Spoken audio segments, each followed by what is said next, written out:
Welcome to Aarhus. We're in Denmark for the 49er European Championships, including the FX for women.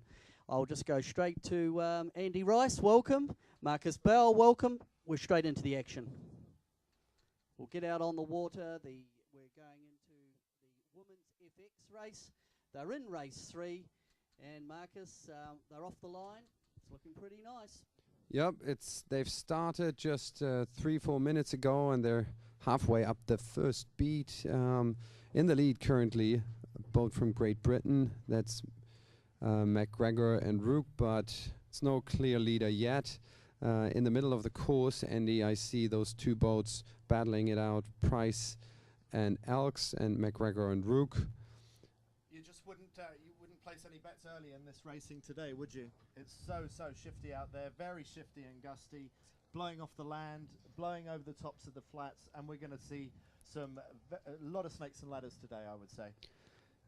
The windward mark is really close to the shore. It's going to come into the picture. It's actually a windward gate that's being used here for the first time, really. In 49er history, we're using a windward gate. You can see the gusts on the water.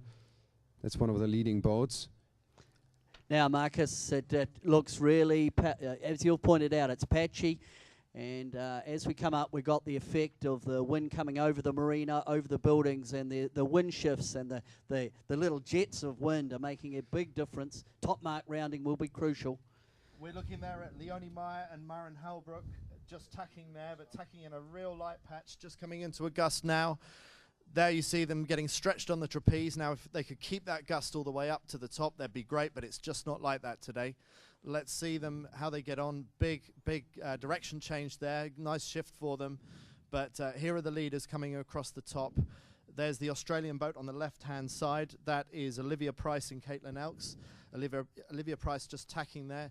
Silver medalist from the Olympics last year in the match racing. Up against Anna Tunnicliffe, who was one of the favourites in the match racing. She's also switched to the 49ers. She's right of picture.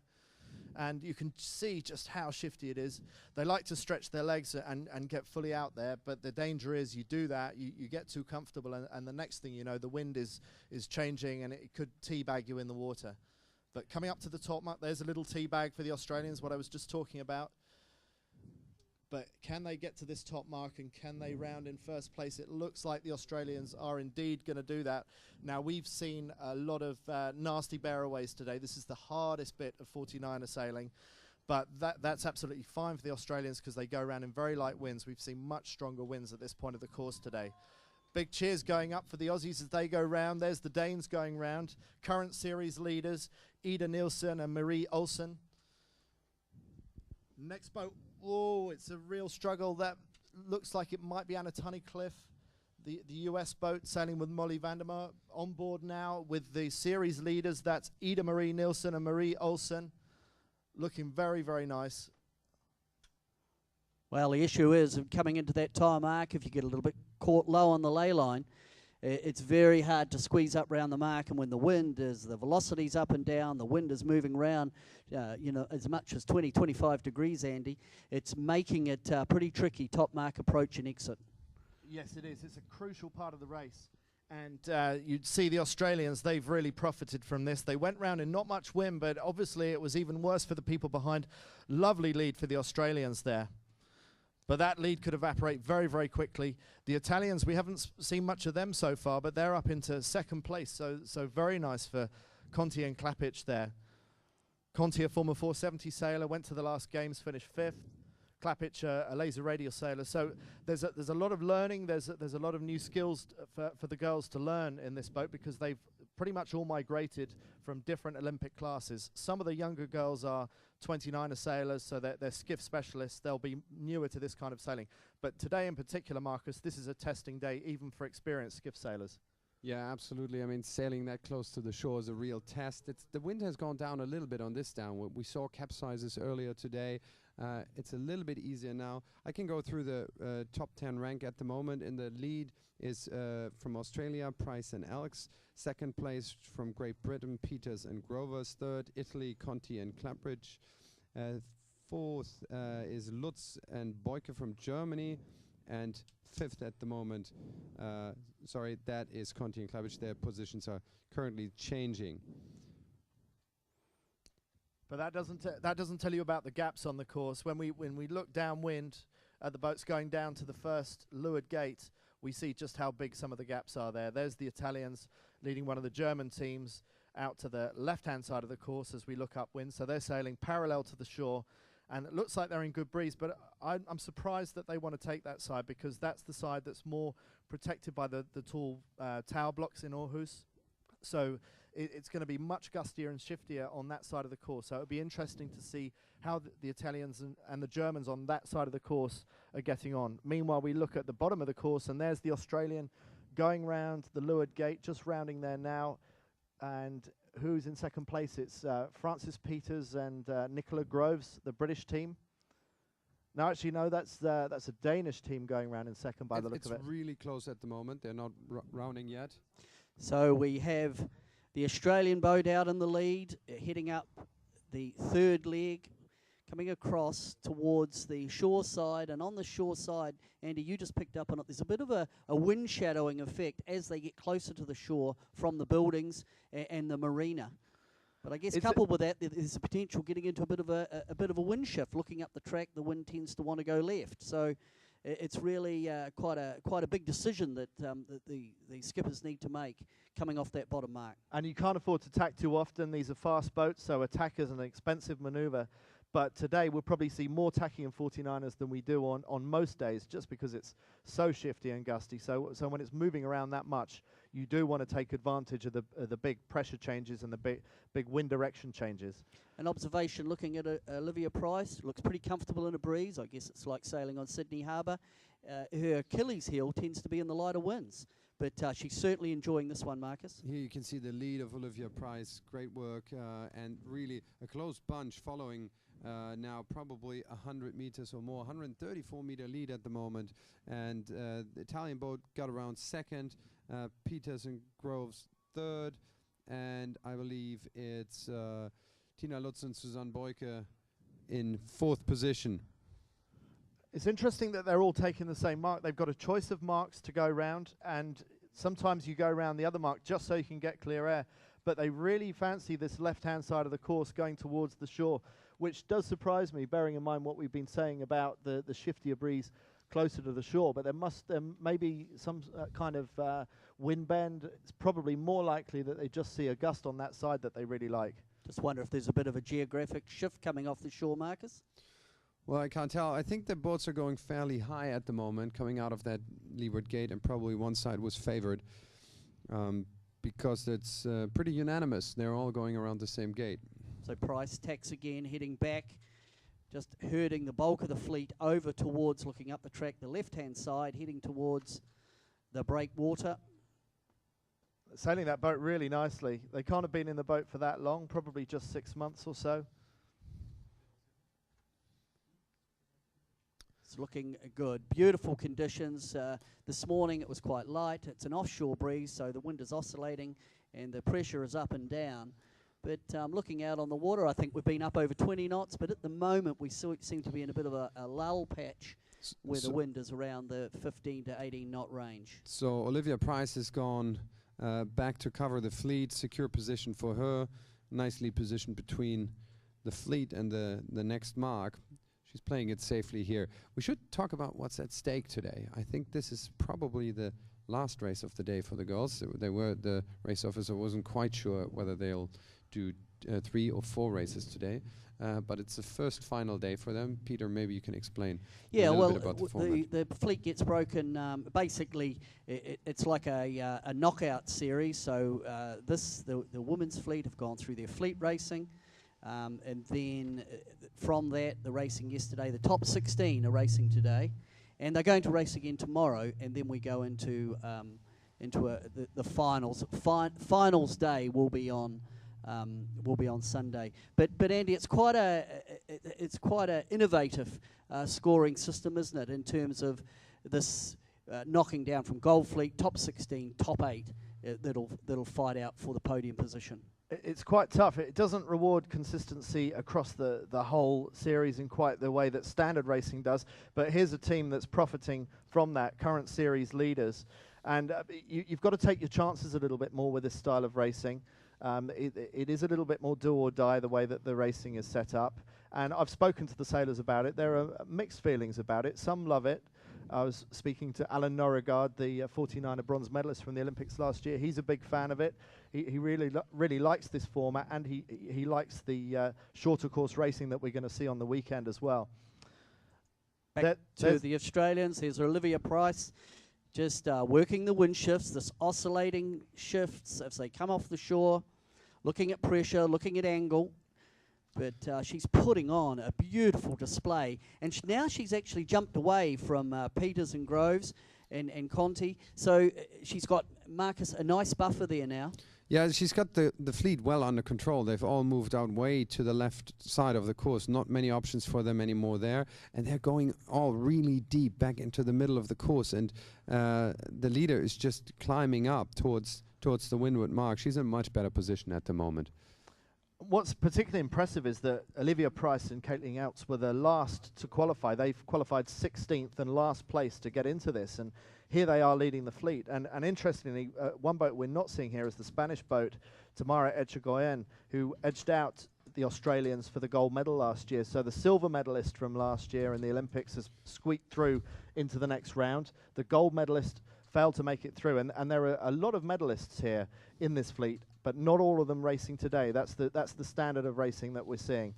And I think what you're seeing it really is the quality, isn't it? Olivia Price hasn't been in this class very long, but her learning curve is steep, and it strikes me she feels pretty comfortable in the fresher conditions, maybe still a little bit of work to do in the lighter conditions, hence her inconsistency. But my word, she's pouring it on in this condition She today. is. You watch her tacks. Here's one of her tacks coming up now, and she looks so comfortable. That looks like a tack of somebody who's been sailing the boat a couple of years. She's only been sailing it 6 months. When you can tack like that, you can take advantage of many more opportunities on the race course. If you can tack in these conditions, then there are many more shifts and choices available to you. Marcus, how important is it, given the 49er, Julian Bethwaite, designed in Australia, the Australians have a culture of sailing skiffs. Do you think that speeds up the learning curve for someone like Olivia Price? She's seen these boats on Sydney Harbour, and it's folklore down there. Do you think that has a rub-on effect?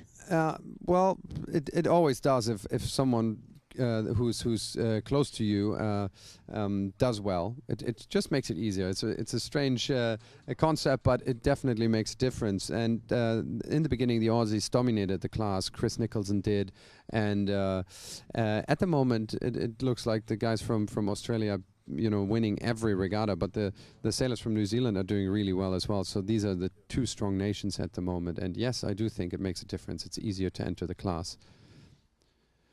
By the way, looking at the overall score that we get from the analytics, Price and Elks are currently not qualifying for top 8. There's a way to go. They do another round of finals tomorrow until they are being cut down to 8th place. But overall, they would be in 11th position, which is a great jump from the 16th where they started today. Oh, sorry, no, that's they were 16th going into today. Yep, right. But if the brings another topic as we look at Danish boat going around the mark. We'll just perhaps go around the mark. I just want, guys, can you reflect for me on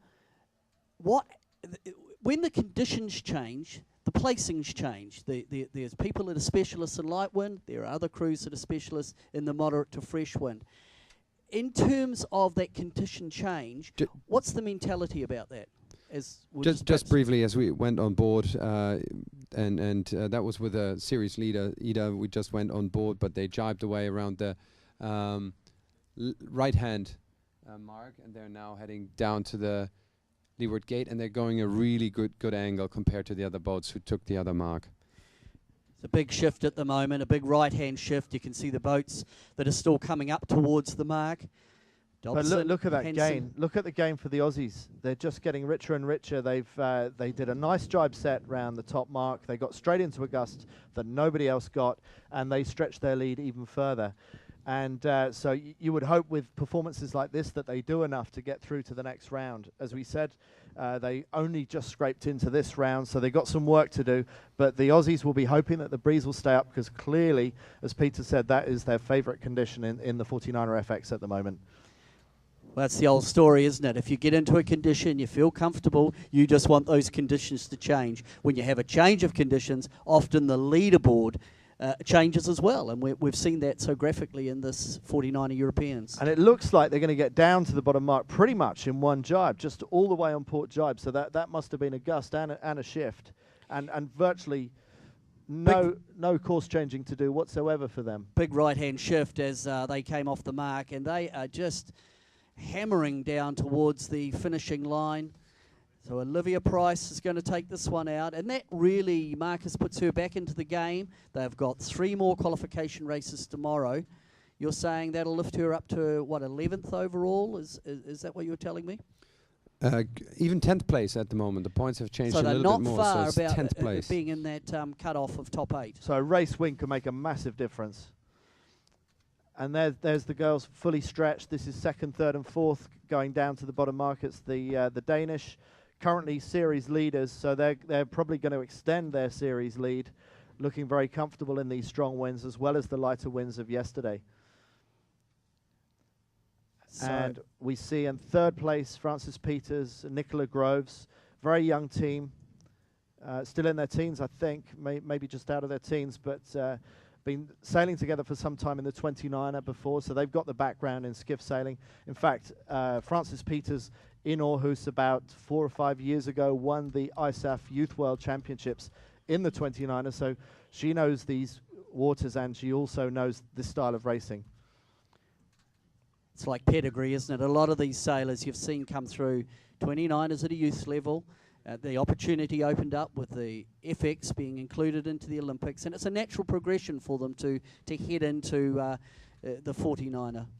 Yes, it is. Frances Peters, she was sailing the 470. I don't think she was really taken with it. She had a bit of a go, but she was waiting for a boat like this to come along into the Olympics, and there was no question once the 49er FX came in, 29er sailors like Frances Peters were going to go in this direction.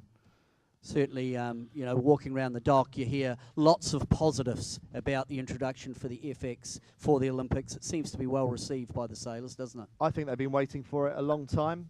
I wanted to see it happen a long, long time ago. They've been watching the boys racing the 49er, people like Marcus Bauer for nearly 20 years now, isn't it, Marcus? I mean, it's 1997 we started sailing the boats, so... Oh, yeah, is that almost 20 years? I'm afraid so.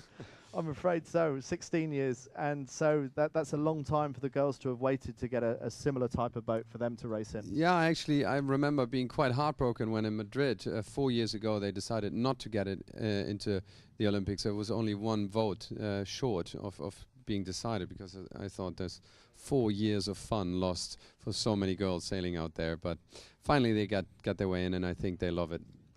Well, I think the rule of judgment on this is look how fast it's growing. I mean, there's a huge fleet of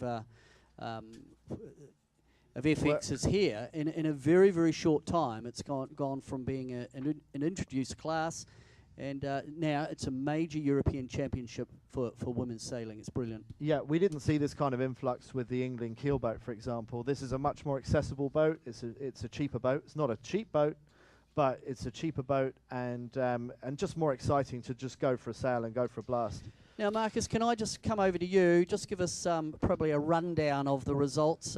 We know Olivia Price won the race. Can you just give us... yeah, we should mention that we can't bring the results on screen yet. That's because there was a problem with the air freight that didn't bring all the material here, but that will all be up and running by tomorrow. They bring in the results by air freight? Absolutely. Well, you need a little smart machine for that, and that unfortunately got stuck in the luggage traffic at the airport. But Marcus, just run through the top. I run through it. So in the lead still is the Danish team, Hansen and Salskov.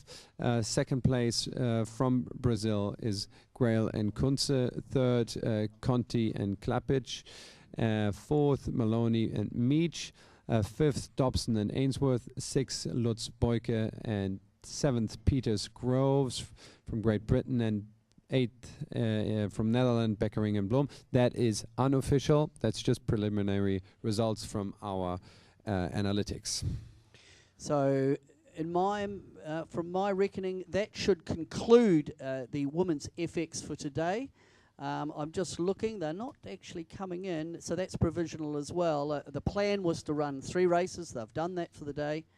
It could be that the race officer just loves these conditions For so much he for wants the to make the most of it. Yeah, but we do have 49er for men racing to come. They're looking at doing 3 races and possibly their catch-up race, a 4th race today. So it's a pretty full program. So you think it might get dark before they get in? It doesn't seem to get dark here. You and I were down at the guys, I must say, the team here putting the studio together, the whole facility.